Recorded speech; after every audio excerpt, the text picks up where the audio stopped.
Welcome back to Mokete Moetela show, where we will be continuing with the high performance team part 2. So we are going to focus on stage 3, the norming phase. Now, the norming phase, this is where there is a shared purpose now within the team. All right. So, okay, let me make reference to the previous video. When we have reached a point where we understand what conflict is, we have resolved our issues, because we have to get to a point where we resolve the issues that are happening on the far right and on the far left. We reach a common understanding. Then now the team automatically goes into the norming stage. But you should have made the work in the conflict stage. And now this is very important even in relationships. How you end your quarrels and your fights is very important to your growth and how you are moving to the next stage. Avoiding that conflict or just sweeping things under the rug does not help, because the conflict will suffice. There will be artificial harmony, and then you're going to fail in the norming stage and the coming stages, and you'll see how that happens. All right. So after we choked each other and fought with each other in the conflict stage, now we understand each other. We don't go away, we don't walk away, we don't move, we solve our problems, move to the norming stage. Now we understand what is going on. We are emotionally vested into the goals and the values of the organization, of the family, the vision. If the family bearer has a vision, now it was challenged and questioned. Now we understand what we are about. We have a shared purpose. We are moving ahead as a team. All right. This can be also achieved when you are doing your conflict resolutions. There's also training and development that might be required for the members of the team, which takes us back to that first slide where I spoke about the importance of what? Mind renewal, where you are ready to learn new things and adapt to new methods of doing things and be allowed to be led and be able to lead yourself to go forward and self-motivating yourself. Those things are very beneficial as the team develops and matures. All right, so this is a process where we try to build trust. There is cohesion. Now, there's also a concept of social safety that helps people with the norming phase to have a smooth transition. What is social safety? So Amy Edmondson, a Harvard Business School researcher, has identified the importance of psychological safety in the areas of workplace collaboration and teamwork. And I would add on to say even in relationships, and I'll show you why. So psychologically, safe team members would feel confident that no one on the team will embarrass or punish everyone else for admitting a mistake, or asking a question, or offering a new idea. Now, let me try to elaborate on the importance of social safety, why it is so important and very personal for me. If in teams, when we meet, we ask ourselves, hey, when we're meeting for the first time, where do you come from? Do you have a family? Do you have a dog? Do you have, then others will even ask, where were you working from? What are your qualifications? They're trying to gauge your level of knowledge. Maybe try to see if they can, how much respect they can give you.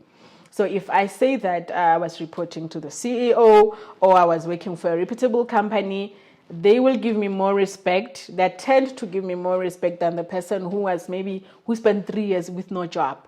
All right. Maybe they've had a gap year of 3 years, or they were struggling, or someone who was junior, or someone who was fired and stuff like that. That's how we are like that. We tend to give respect to people according to their status of where they are in the society, or even in the industry. This thing of he's big in the industry, she's big in the industry. Everybody knows this person. Then they will give that person more respect more than me.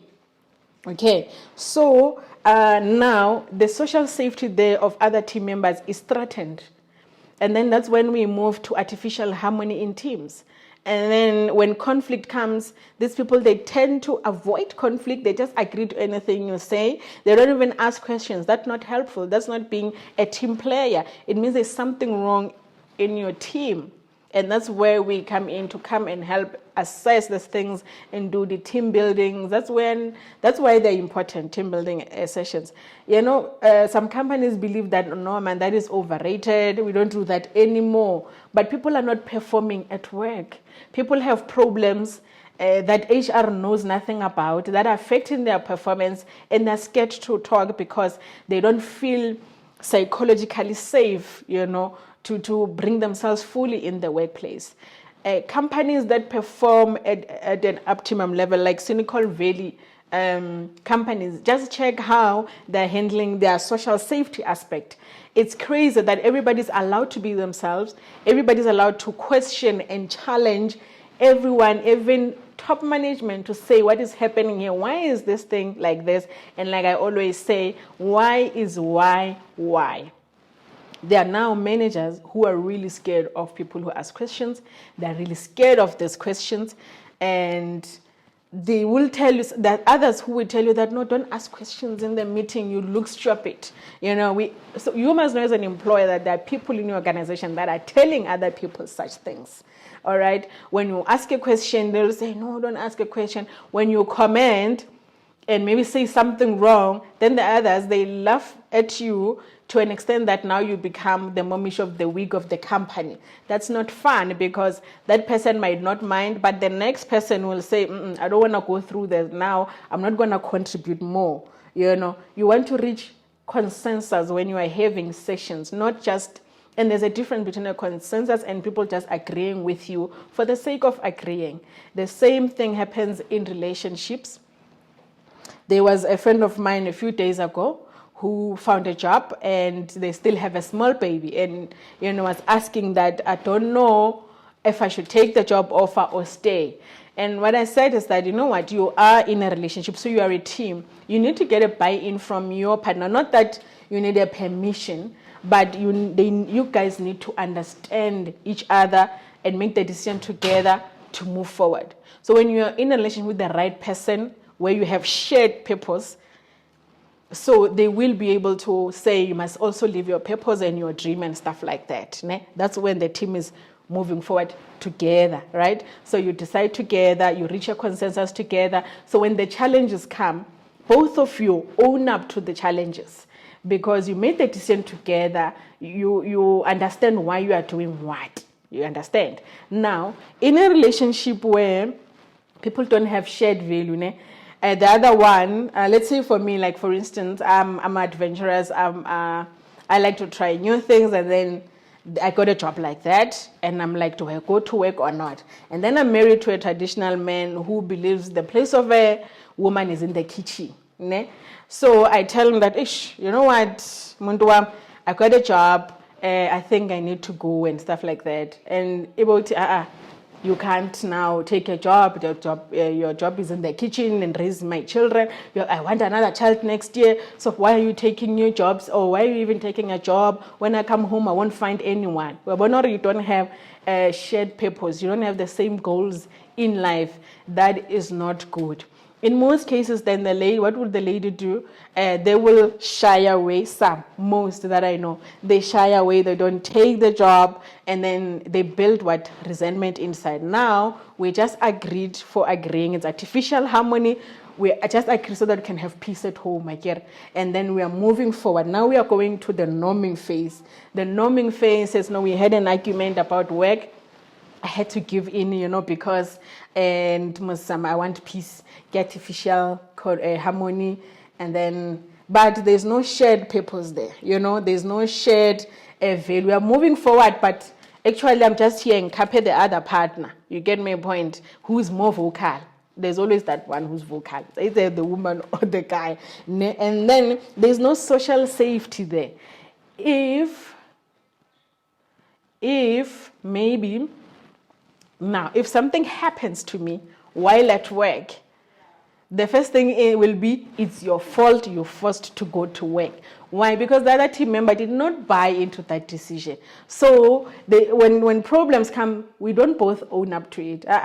If maybe we decided to send the child to crash, something happens to the child, about Tini, This was not going to happen if your mother was present, if your mother was not selfish, if your mother was not after man, and you just wanted to work because you believe how Batung as a woman I must work and contribute, or it has always been a dream for you to be a mining engineer, or to work in the office, or to be in TV. It's your dream. But now, because when and your partner, you don't share the same things, it's your fault, it's your fault, it's your fault. You're not available at home, you're working. Why? Because you guys are not moving in the same trajectory or the same length, which reminds me, but we are going to discuss this in another forum. It's when the Bible said that do not be unequally yoked. It's a very, very deep scripture. It's a very deep concept at the spiritual level, social level, and everything else. If we are it's going to be a problem in relationships.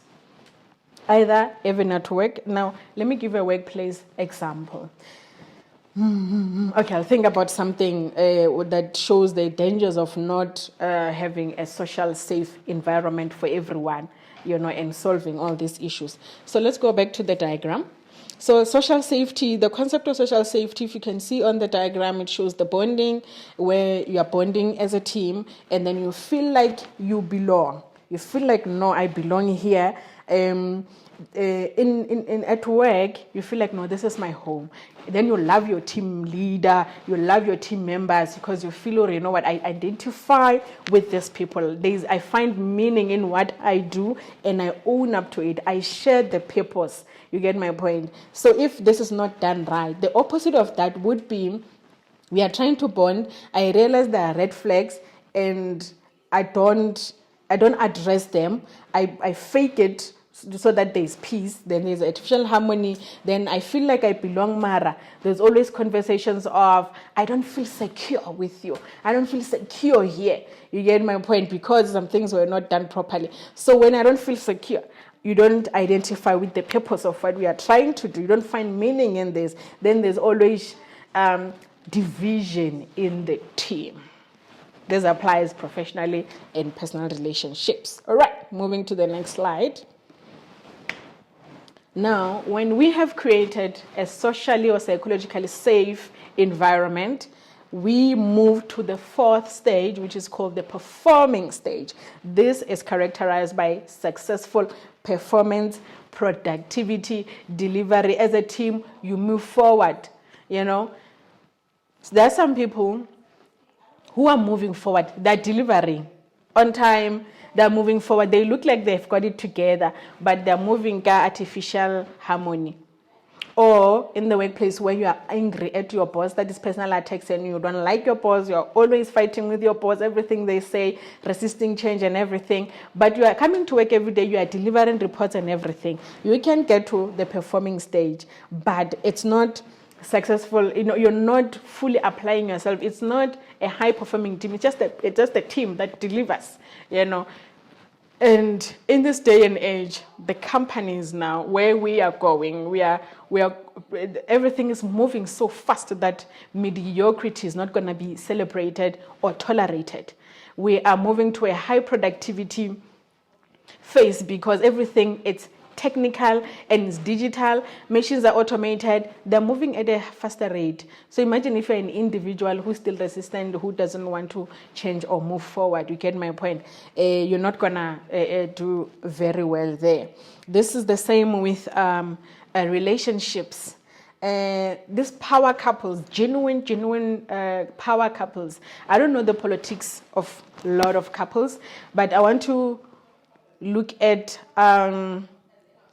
Shona and Connie Ferguson, because they were just in the limelight recently after the husband died. We can sense people who are genuine.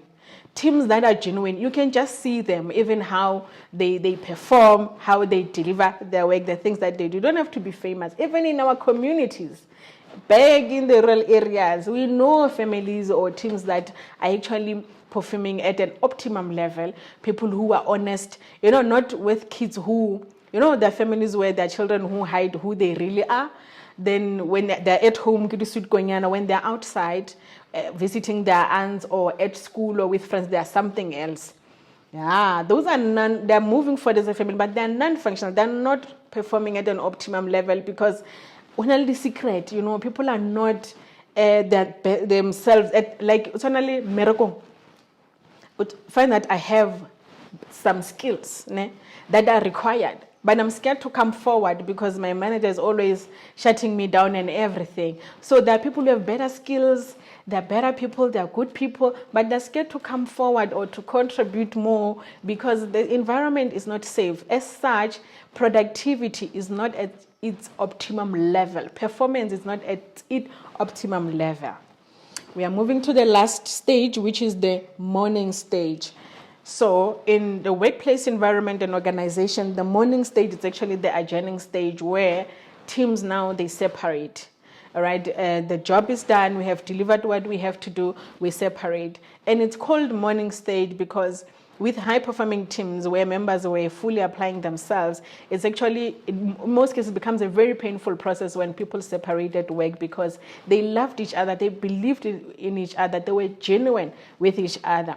And for me, I believe every individual should be empowered, should have learned new things, should have created networks which elevate their net worth. So I characterize this stage with empowerment as well. People who are better than they were yesterday. That is the last stage of the team development phases. As you can see on the slide, if you want us to come to your organization or engage us on this topic any further, you can contact us on the details on the screen, and don't forget to subscribe. Thank you very much. Have a good evening.